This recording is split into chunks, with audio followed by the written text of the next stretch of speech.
Hello and welcome to this video where I plan to give you my thoughts and feelings on the game Need for Speed The Run after completing the main campaign on the normal difficulty, I believe. Now, for those of you unaware of the Need for Speed franchise, it's basically quite a big arcade racing franchise. Now, Need for Speed Run is not the latest one that has come out, but it's one of the later one in the franchise.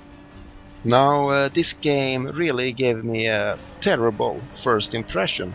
So, first off, this is a game on a PC that does not have audio sliders. I mean, come on. You might say that, who cares about that? Well, I care. I care quite a lot. Audio sliders means that I can turn down whatever to listen to other shit. I usually do this when I play racing games, but I can't in this game because they have not bothered to put that shit in. So that got me a bit annoyed. But then I started the campaign, and guess what? The very first thing you do in a racing game is a quick time event. I mean, come on! And the game does this a whole lot. It has an absolutely terrible story with a whole lot of long, unskippable cutscenes. And if that wasn't bad enough in a racing game, then you have a whole lot of quick time events. That it's not even about racing, it's like you running away from cops and stuff like that. In a racing game, I mean, what? What's the point of that? And it's not just about wasting your time and being pointless. It totally destroys the pacing in certain parts of the game, and it's just so unnecessary. I just don't understand what they were thinking when they put long sections of quick time events into a racing game. And also all of the cutscenes that are unskippable. I mean, yes, I understand that some games use unskippable cutscenes to load the levels, but they have a whole lot of large levels when they don't use unskippable cutscenes. So I do not believe that they use those cutscenes to hide the loading screen. They just do it because they want to force the player to watch their shitty ass story, and it does not make any sense in a racing game. But there is one good thing about the story, and that is not the story in itself. It's the setting that it provides. So the setting is basically that you, as one of many drivers, are racing from the west side to the east side of the United States. And I really think that this is a really cool setting, because it's really cool that you drive from one side to the other and get to see the whole country, and it really gives the developers an excuse to really make some really cool environments, and they really have. I can't stress enough how much I enjoyed the environments and how varied they were. And another cool thing about the setting, at the very least for me, is that lap-based races does not make any sense in this setting, which I enjoy because I don't like lap-based races. I found them boring. I prefer from point A to point B. And another extremely good thing, if you ask me, is that the setting does not give the developers any excuses for reusing tracks, reusing races, and reusing environments. And I think this is great, because all the way through the campaign it's always new tracks, new environments, and new stuff. And I found that to be absolutely perfect. Now, the negative side of this is that the game's campaign isn't all that long, and if you believe in Origin's data, then it took me around 5 hours to complete the game.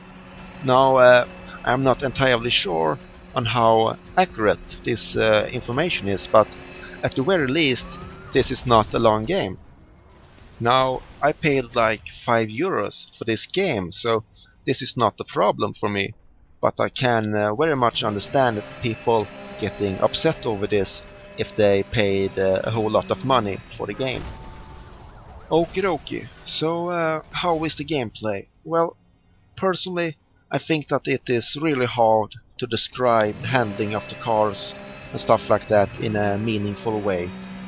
And perhaps I have not played enough racing games, but I find stuff like that hard to do. But what I can say is that this is most definitely an arcade racing game. You will not have any problems taking turns and stuff like that. Now, to be fair, you can choose the different cars and some might be harder to handle than other cars, but overall this is most definitely an arcade racing game. And it's also very much a Need for Speed game. And what I mean by that is that you can drive into cars and objects and walls and stuff like that without it having any greater negative impact on your speed and momentum. And if you have played previous Need for Speed titles, then you will probably know what I'm talking about. Now, some players will dislike this because it is naturally not all that realistic. And some players will be taken out of the experience because of this. But the advantage of this system is that since it punishes mistakes quite lightly, that means that more players will be able to maintain high speeds throughout the tracks. But I believe it to be quite clear that this game is not about punishing mistakes or stuff like that. It's about keeping the race going and keeping the flow going.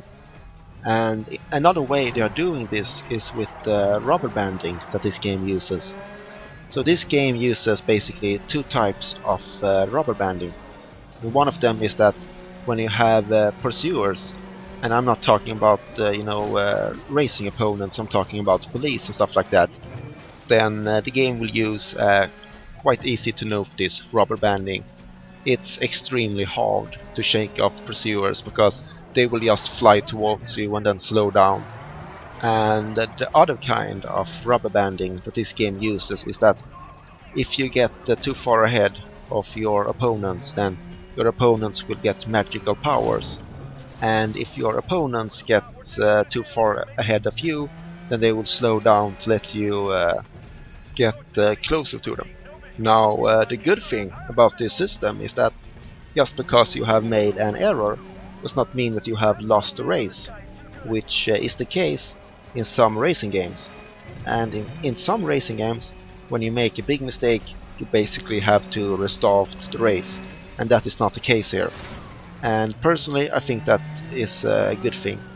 Some people might dislike this, they might like the idea of having a perfect race, but personally I find that kind of stuff annoying. Another good thing about this system is that since your opponents are kept more close to you, it could make the race more tense. The bad things about the system, however, is that it is fundamentally unfair. And another big problem is that you give a whole lot of power to a computer.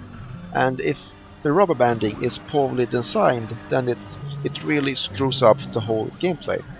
Now, even though I sometimes notice the rubber banding of your opponents, I didn't find it extremely obvious, and it is not the case that your opponents will gain magical speed and fly past you just a couple of meters before the finish line, which happens in some games when the rubber banding is extremely poorly executed. That is not to say that the rubber banding is perfect, but I found it to be acceptable at least. And even though it sometimes behaved oddly, it didn't screw up too many times.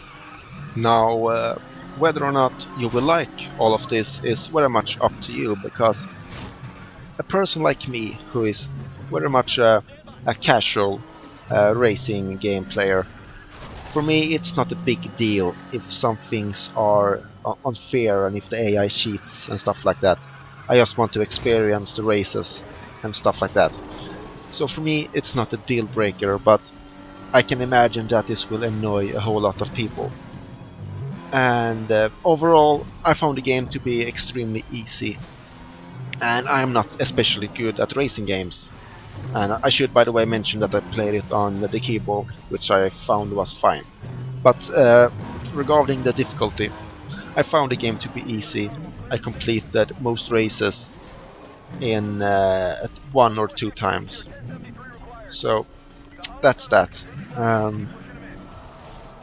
But I must say that I really enjoyed some races, some tracks in this game uh, quite a lot, and the game really do have quite a lot of really cool tracks, and the game do most definitely have its moments. It's not perfect in any way, but I actually, at the end of it, kind of enjoyed it. And at some tracks, I went, wow! At the end of the track, because when I just passed the finish line ahead of an opponent, stuff like that, and that is a good sign. So I guess that was my thoughts and feelings on this game. Thank you for watching, and bye bye bye.